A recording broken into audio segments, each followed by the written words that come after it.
So we've got some incoming Tactica here for the new Battletech players. We're throwing around some of these different ideas, different concepts, and in our mech analysis, it's all about the guns, it's all about the alpha, it's all about the meta, exploring different weapon systems that are mounted on light, medium, heavy, and assault mechs, and how it's this combination of speed, armor, of course, depending on the weight class, and weapons that begins to push out the Tactica. Building on that, kind of a pyramid, the other lances, the other mechs that you're taking, and then, of course, if there's any vehicles or combined support based on terrain and based on mission. So we're building up and up and up to arrive to get at this Tactica. And I thought it would be useful with the new players coming to Battletech. We've talked about how this is the golden age with the new Catalyst plastics, the starter sets, the books, terrain, everything that is out there. Really kind of reviewing inner sphere weapons and a couple of the benchmarks, a couple of the checklist Tactica to keep in mind as you use these weapons to analyze the effectiveness or the strategy of these mechs. For now, based on the timeline, we're only going to look at inner sphere. We're going to put clans and then later with the invasion retrofit tech aside for now. I don't want to kind of overwhelm us too much, but we are going to jump into the clans because the clans are exciting to play, and whether you're playing the clans or facing the clans, inner sphere tech at some point, well, it could be a challenge of possession where clans go head-to-head, trial of possession, but you will be facing the clans or representing the clans either way. So understanding that weapon point of view is important. Now, the number one thing about weapons, above all, beyond range. I mean, range in Battletech is important. If I can hit you before you can hit me, that's really, really good. But before we get to range, heat. Battletech is a game of heat and pushing the heat. As you fire your weapons, you're going to generate heat. That's the primary source of heat generation. Primary source is weapon fire. Second to that is movement, whether you're walking or running. Third, special conditions.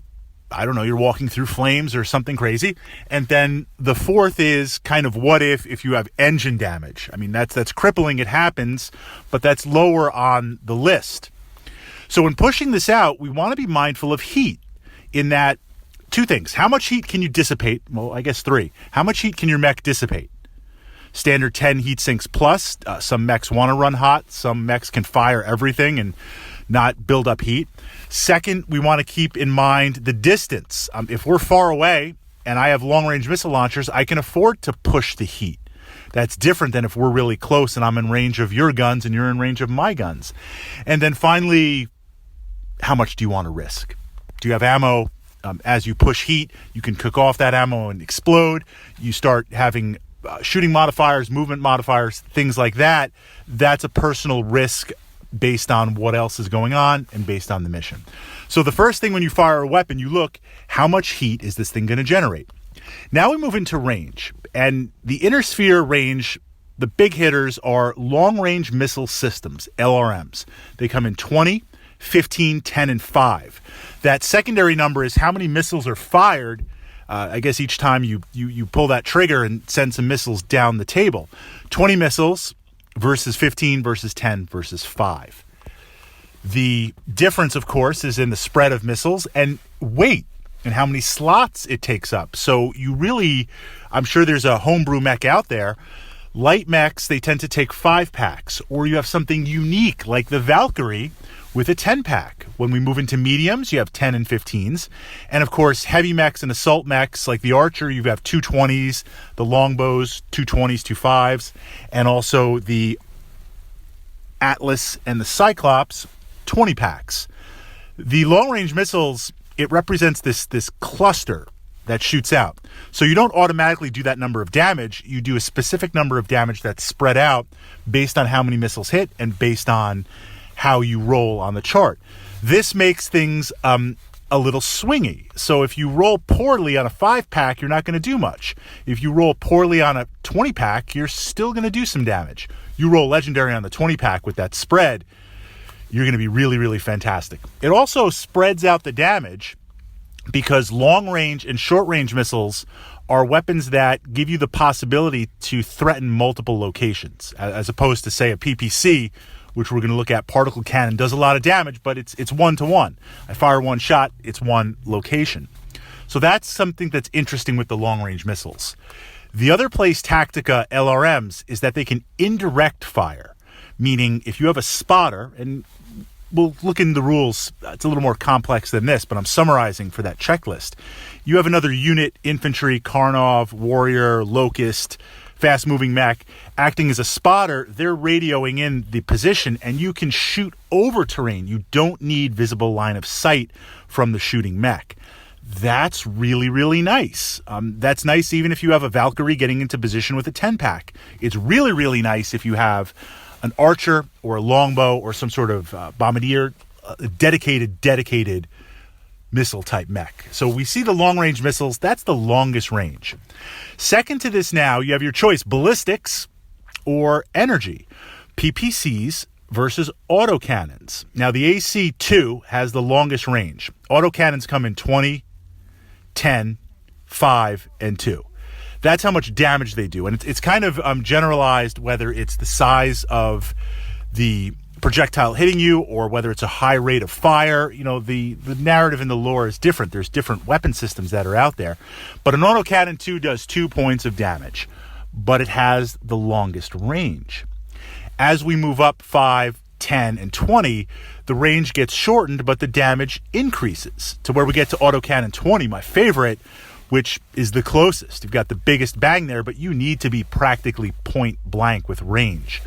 So the lower the number, generally speaking, the longer the range. We get to autocannon 10s, and we get to PPCs, particle projector or projection cannon, a mass energy weapon, a mass driver energy weapon. These give you the most damage and good range. The PPCs don't have ammo, but they generate 10 heat. That's massive inner sphere. That's massive heat. Again, why we go back to number 1, heat management.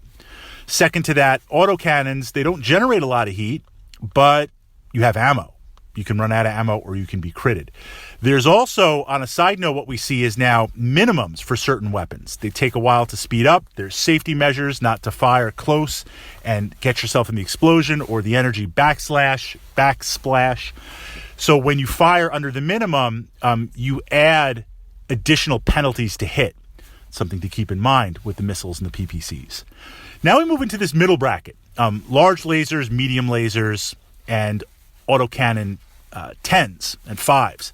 These middle brackets with laser energy weapons, they're great because they tend to be lighter because you don't have the weapon and the ammo, you just have the weapon system. And the best weapon in the game, Inner Sphere, is the medium laser. I say best weapon because it does 5 points of damage, 5 heat, and it has the best overall range for heat to damage ratio. It is the workhorse of the Inner Sphere. So you're going to see a lot of mechs, whether it's light mechs, medium, heavy mechs, mount these medium lasers. You're going to see a lot of vehicles. Mastering the medium laser is important because it's going to transfer over to a lot of different machines. Now we move to short-range weapons. Short-range missile systems, again, have a spread. Machine guns, small lasers, flamers.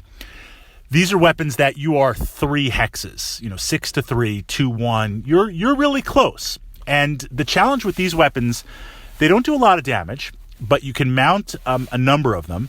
They don't generate a ton of heat, but you have to be careful because if you're in range of these weapons, it's only literally a short step to physical attacks, punches and kicks. So we want to look to manage that.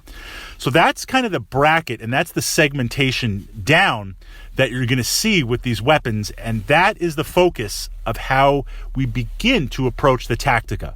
Looking at heat, looking at damage, and then looking at ammunition, tonnage, and that aspect of the game, how it relates not only to the individual mech, but also to the lances or the combined arms, the vehicles, the air support that you are also working with.